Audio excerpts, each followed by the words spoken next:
तो ये पंवार पार्टी की धरती को इसलिए भी प्रणाम करने का मन करता है, इसलिए भी नमन करने का मन करता है, जब महाराणा प्रताप के दादोसा महाराणा सांगाजी जब बाबर नामक विदेशी आक्रांता के खिलाफ बाबर को धूल चटाने के लिए जब एकजुट हुए, तो राजपूताना के तमाम राजाओं ने आगे आकर उनका साथ दिया।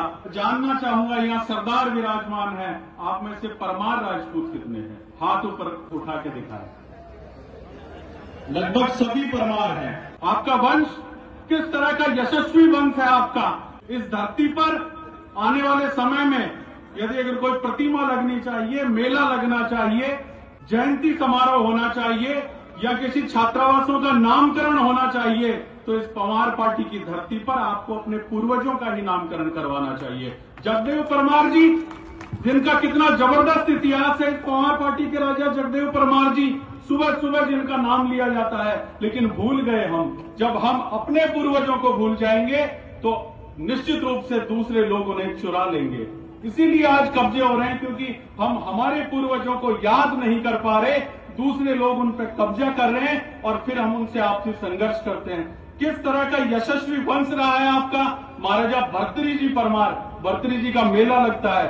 राजस्थान के जो सबसे बड़े लक्ष्मी मेले लगते हैं, उनमें से एक लक्ष्मी मेला महाराजा भर्तृहरि जी का लगता है, जो परमार आपके पूर्वज महाराजा भर्तृहरि जी परमार, महाराजा विक्रमादित्य परमार, जिनसे न्याय कराने के लिए ये इतिहास में कहा जाता है, विक्रमादित्य 32 विक्रमादित्य के सिंहासन पर न्याय कराने के लिए स्वयं देवता आते थे, वो विक्रमादित्य परमार। लेकिन बात करें इस परमार वंश की, तो रानी रूपादेवी परमार, परमार वंश की अंतिम सती, तो ईश्वर में समा गई सीधी की सीधी रानी रूपादेवी परमार। लेकिन भूल गए हम लोग, याद नहीं करते अपने पूर्वजों को।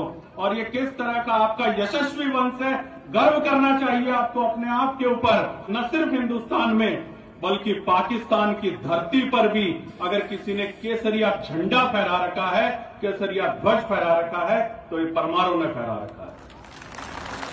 हमीर सिंह जी सोढ़ा, कौन है वो? परमार है। हमीर सिंह जी सोढ़ा परमार वंश की एक खाप है, सोढ़ा, क्योंकि समय की अपनी सीमा है।